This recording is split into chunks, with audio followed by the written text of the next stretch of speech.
Good afternoon, everyone. We'll go ahead and get started with Monty. Once again, if you have a specific question that you would like to ask a specific student athlete, please use the raise hand function. I will do my best to get to you. Otherwise, we'll go ahead and get started with Mark Weiser. Hey, Monty, good to see you. How's it going? Good. How about you?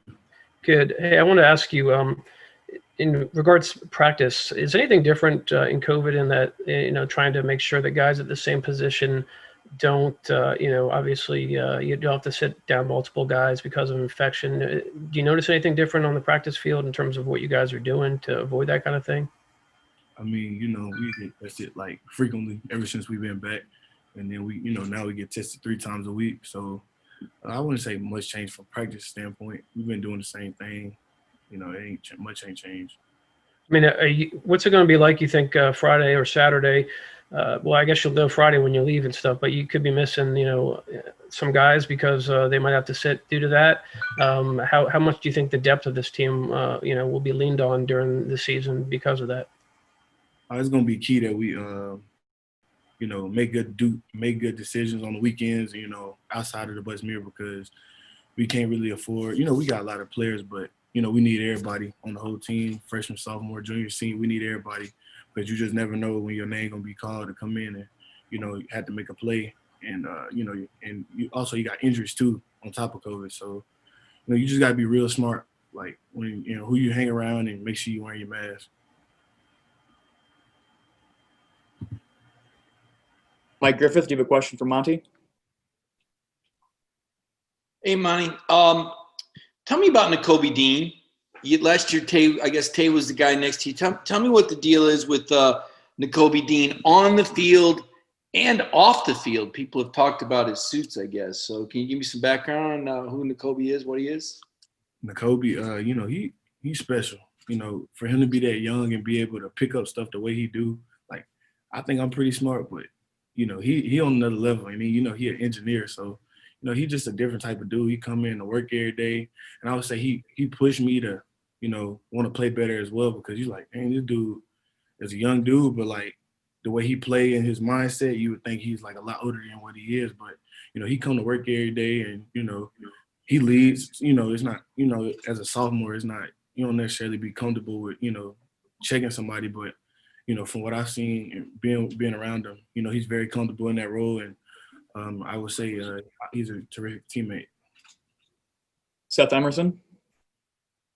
Hey, Monty, not to put you on the spot, but I know you've been pretty upfront when it comes to a lot of the social justice stuff with what happened with Horatio and just everything going on. What have been your thoughts over this summer and working with Coach Smart, Jonas, and everybody about the discussion that's gone on behind the scenes and where you all are now as a team?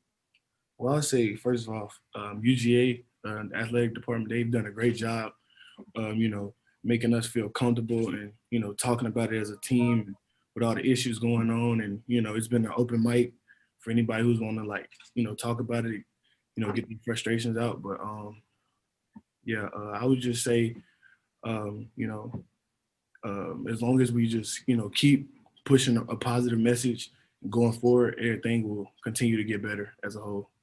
Is it important for you guys to use your platform as football? Without a doubt, just because, whenever someone, like, for example, the Dogs for Pups, that situation, like, if we didn't push that out, it wouldn't have got, funded like it did. But with us being able to push it out like that, I feel like, it just gives it a boost, and it just lets people know we more than athletes, and, we just not just football players. We student athletes, we got regular lives too, and we go through things as well. Anthony Dasher. Hey, Monty, good to see you, man. What's up? Coach Smart has spoken a couple of times about complacency as it pertains to with the defense, and with the opener a few days away, how confident are you that those questions have been satisfied appropriately? Well, you won't actually know until about 8 or 9 o'clock Saturday night. But Yeah.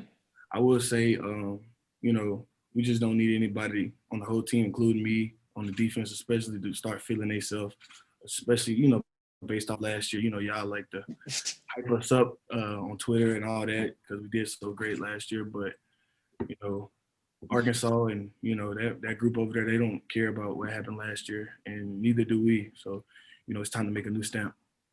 Chip Towers.